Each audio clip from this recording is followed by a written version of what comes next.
When Austin was 13 years old, his parents suddenly got divorced, and within the same calendar year, both of his parents had new girlfriends and boyfriends. Austin got excellent grades, he met a nice girlfriend, he had found another athletic outlet in bodybuilding, and he had actually built a decent-sized social media presence around bodybuilding and fitness. But underneath all of this public success Austin was having that year, he was actually struggling a lot of the time, he just wasn't telling anyone. In a journal he kept, he documented a deep sense of inadequacy caused primarily from his sense that his peers didn't accept him. And so he would write endlessly about how if he could just stop being so shy and be more assertive and outgoing, that more people would embrace him and would like him and would accept him. Over the course of that year, Austin also started abusing different substances. Regardless, Austin began oscillating between the high to the low of his sober mind, which was totally saturated with anxious and depressive thoughts. In the last month before the end of school,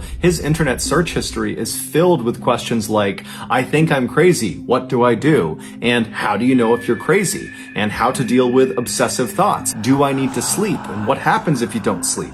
It was clear he was starting to question his own sanity. When Austin finally returned back home from Florida State that summer, his family immediately noticed there was something wrong with Austin. Within a few days of being home, Austin had moved his bed from his bedroom down into the garage, claiming that the reason he did this was because the house was full of demons. At night, instead of sleeping, Austin would patrol the house. He would literally just walk all around the house all night, never stopping, and every 2 hours he would knock on the bedroom doors of his family members and loudly announce that he was guarding them from the demons in the house. Now, you can imagine how his family felt at the time. This was so unbelievably weird and totally out of character that they just didn't really know what to do. Even though it was obvious there was something wrong, they didn't jump into action. Instead, the only thing they did at first was to just start locking their bedroom doors at night to prevent Austin from coming inside during his nighttime patrols. But as the summer progressed and Austin continued to act totally weird with no explanation, his family began to become convinced that he must be on that is what would explain all of this totally strange behavior. But towards the end of the summer, Austin said he wasn't taking any, but Austin was still acting totally crazy and unhinged. On the morning of August 15th, one of Austin's very close friends, who he had known since second grade, said Austin just showed up at his house without calling ahead of time or letting him know, which was very uncharacteristic. And when this friend opened the door to see what Austin wanted, Austin just asked him, "What year was I born?" And so the friend says, 1996? And as soon as Austin heard this, he didn't give a reaction to it. He just turned around and he left. And so this longtime friend is looking at Austin walking away, wondering, like, what's going on with this guy? Is he high on? Is he drunk? Like, what was that? So the friend goes back inside his house and he's thinking to himself, what should I do? And so after a couple of minutes, he decides, I gotta call Austin and make sure he's okay. So he calls Austin, Austin picks up, and it's unclear what they talked about on the phone, but the friend convinced Austin to come back to his house and to just spend the day with him. But really, the friend just wanted to make sure Austin was okay. And so Austin comes back to the friend's house, and then the two of them actually would leave the house as well as meet up with Austin's sister. And so the group, they decide they're gonna go to the beach for the day. And on their walk to the beach, Austin tells the group that he just needs to get something at his house and that he will meet them down at the water. And so at this point, the group believes Austin is just fine. So they say, okay, yep, we'll meet you down there. And so Austin breaks off. He goes to his house. And when he goes back to the beach and meets up with his group of friends again, he's changed his outfit. He was now wearing this very thick, large football jersey. He was wearing long sweatpants that were also very thick. He had on 2 wristwatches and he had on sunglasses. And so as he walks down onto the beach, his friends look up at him and it's super hot out and they're at the beach. So this is a totally weird outfit to have on. And immediately they start kind of giving him about his strange outfit choice. But Austin did not think it was funny at all. And at first he was quiet, but then he kind of lashed out and said, if you tell me I'm crazy, I will kill you. And at this, his friends did not give him any more. Everyone just said, okay, man, hey, didn't mean anything by it, just giving you a hard time, no big deal. But Austin's clearly worked up, and so his sister comes over to him and she's like, hey, calm down, it's okay, it's not a big deal. And during this conversation, Austin suddenly goes back to being normal again, and he turns to his sister and he says, I'm actually half horse, and I'm immortal. And his sister's like, what? you really need to get professional help. You need to see a therapist or a psychologist or something. Something is wrong with you, and it's been wrong all summer. You need to get help. Now, apparently, Austin actually responded to this very positively, and he said, I agree. There is something going on, and I do need to get help. You're right. So after that, Austin and the rest of the group, they stayed at the beach for several hours, and then in the evening time, Austin, his sister, and Austin's very close friend, who was the guy that saw Austin in the morning when he asked, what year was I born, they all said they had to leave, and so the trio, they leave the beach and they head to Duffy's, which was a restaurant in town, and they were going there to meet up with Austin's father and his father's girlfriend. And so as they're getting to this restaurant, they're walking along the sidewalk, they're nearing this restaurant, when suddenly Austin turns to his sister and says, hey, I need to test out my immortality. And he just turns away from her, away from the sidewalk, towards traffic, and just starts walking into traffic like he's going to let a car hit him to test his immortality. And so his sister immediately was able to grab him and pulled him back onto the sidewalk, and then basically stood on the left side of him, preventing him from running out into traffic, and kind of pushed him along up the sidewalk right up to the front door of this restaurant. About 4 miles away from this restaurant, 53-year-old Michelle Mishcon was sitting in her garage watching TV. Normally, she would be joined by her husband, 59-year-old John Stevens, but he was out walking their dog. So for the time being, Michelle was alone. The couple had been married for roughly 20 years. They had 3 kids together from previous marriages, and they were just totally in love with each other. That garage was like their happy place. That was basically like their living room. They loved having the door wide open so they could wave to neighbors and flag people down to have a drink with them or just chat with them. John and Michelle's neighbor across the street was a middle-aged man named Jeff Fisher. Jeff was fairly close with the couple. He would usually watch their dogs anytime they went away, and he would often go in their garage and just kind of hang out with them. And so this particular night, he was over in his house, and he was going to bed early. So he laid down in his bed, he's getting ready to go to sleep, when he hears some strange sounds coming from outside his window across the street, over near John and Michelle's property. And he looked across the street, and he saw this unknown man, some young man that was slamming the car door of Michelle's car that was parked in her driveway. And at the top of the driveway, Jeff sees Michelle is standing in the garage, and she looks totally terrified, and she's facing this unknown young man.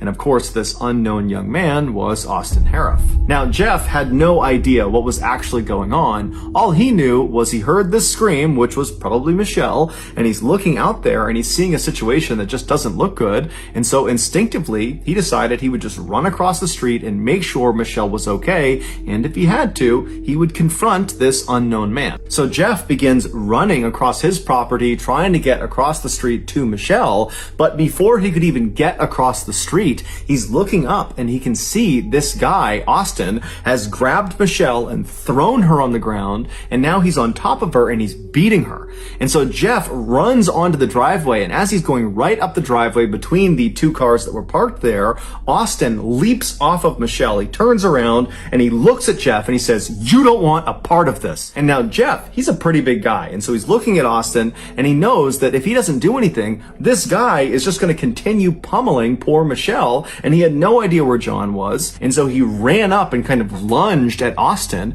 and as he did that, Austin swung and he hit Jeff right across the side of the head.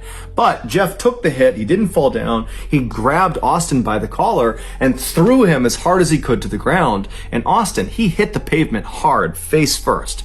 And so Jeff is looking at this guy, kind of thinking he's not going to get up, but as he's assessing the situation, watching Austin stand back up again, Jeff suddenly feels a blinding pain in his face, in the side of his head, in his neck, on his back, and so Jeff decides their only chance is for him to run and call the police. He gets to his house, he runs inside, he locks the door, and then he calls 911. Please, have medical.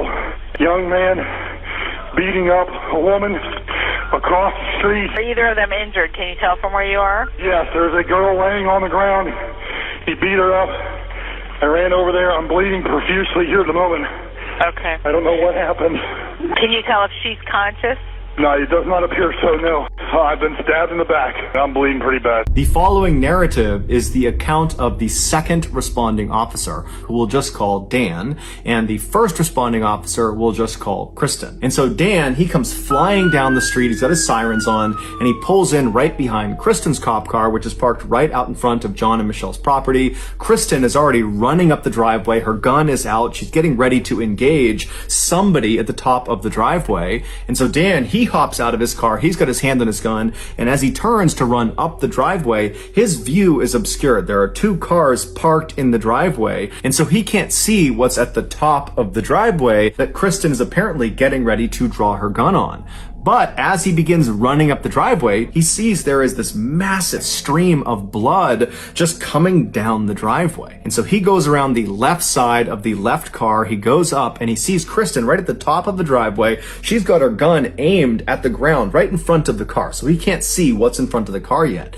He comes bombing around the left side right behind Kristen, and he looks down at what she's aiming her gun at, and he sees there's this man lying on the ground, his eyes are open, he's just laying there kind of stiff, and he's looking up at Kristen and he's looking up at Dan, and he's just quietly saying, "Please help me." The man on the ground was John Stevens, and on top of John Stevens was Austin, laying sideways on John's chest. He had his left arm wrapped around John's neck to kind of hold him in place, and then he had his right arm and he was doing something to John's face. But Dan couldn't really tell what he was doing. All he could take in was there was clearly an aggressor, and they needed to get him off of the victim. But Kristen could not take the shot, because if she did, she ran the risk of firing the bullet through Austin into John, killing John. And so Dan tells Kristen, "Hold on, I'm gonna tase him." And so he moves around Kristen to her left side, so he's positioned looking down at the back of Austin. He pulls out his taser, and right before he shoots his taser into Austin's back, he sees what Austin is doing to John's face. Austin was entirely focused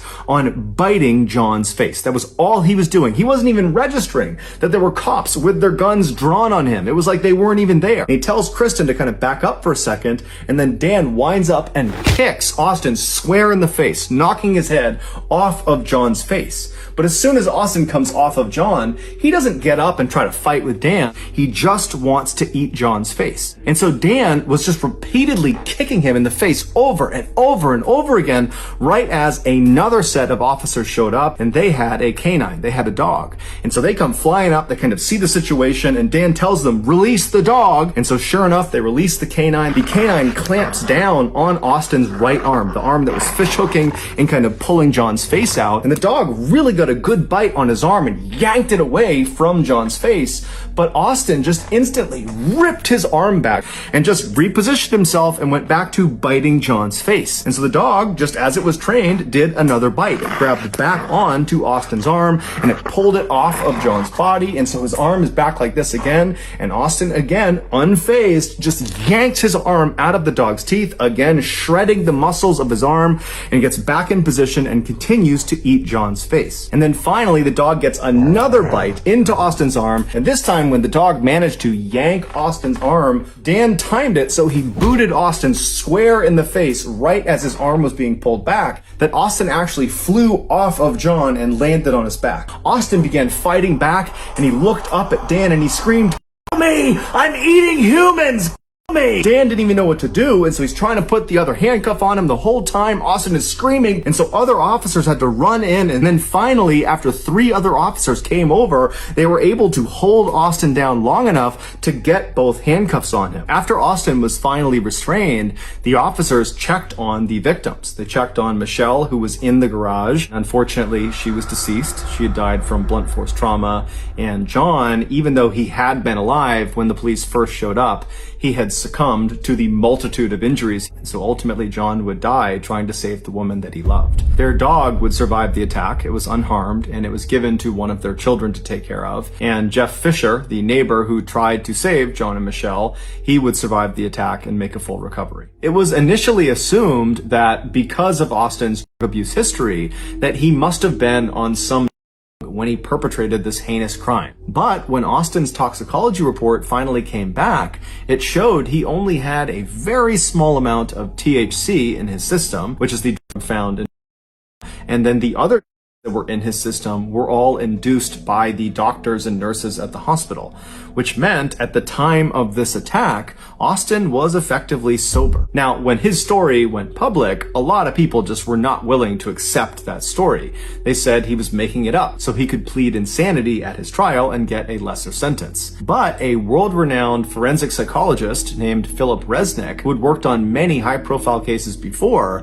he did a lengthy assessment of Austin, and he came to a very different conclusion than the public. In his 38-page report, Resnick points out the fact that Austin continued to bite John's face even when he was being openly threatened with being shot by the police officer standing right over him. He continued to bite John's face after he was tased. He continued to bite John's face after he was kicked in the head repeatedly. He continued to bite John's face after a dog repeatedly bit him. This all suggests that Austin was truly in a psychotic state when this attack occurred. A sane person, even under the influence of will retain a basic survival instinct. They will try to protect themselves. So when there are guns pointed at them, or they're being physically harmed, or there's threats of violence, they'll do things to protect themselves. But Austin didn't. It was like he had no idea about anything else except John's face. Resnick specified that the type of psychotic episode that Austin was suffering from on the night of the attack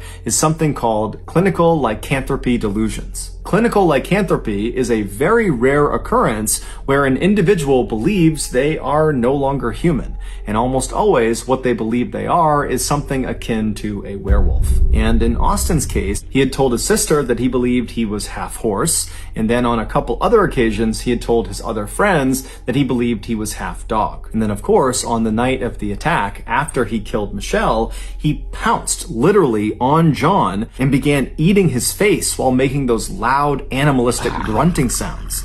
This is behavior that is certainly on par with what you would expect a werewolf to do in a movie. But this was not a movie, this was real life.